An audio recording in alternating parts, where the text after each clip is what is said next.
ഒരു വിദൂര ഗ്രാമത്തിൽ ഒരു പ്രേതഭവനത്തിന്റെ മർമ്മരങ്ങൾ പരക്കുന്നു. കഥകൾക്ക് പേരുകേട്ട വൃദ്ധനായ ഗ്രിഗറി സംശയങ്ങൾക്ക് ഇന്ധനം നൽകുന്നു.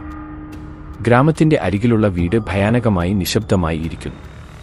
കുട്ടികൾ പരസ്പരം അതിന്റെ നിഗൂഢതകൾ പര്യവേക്ഷണം ചെയ്യാൻ ധൈര്യപ്പെടുന്നു.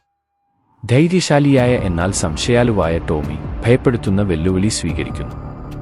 അവൻ അകത്തേക്ക് കടക്കുന്നു, ഹൃദയമിടിപ്പ് വിറയ്ക്കുന്ന ടോളി ഫ്ലാഷ്. പുറംതൊലിയിലെ വാൾപേപ്പറുകളിൽ നിഴലുകൾ നൃത്തം ചെയ്യുന്നു. ഇടനാഴികളിലൂടെ ഒരു പ്രേതവിലാപം പ്രതിധ്വനിക്കുന്നു.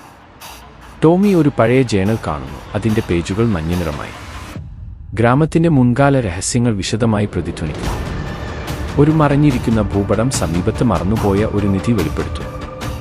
ടോമി ഭയന്നെങ്കിലും ആവേശത്തിന്റെ ഒരു പ്രവാഹം അനുഭവിക്കുന്നു.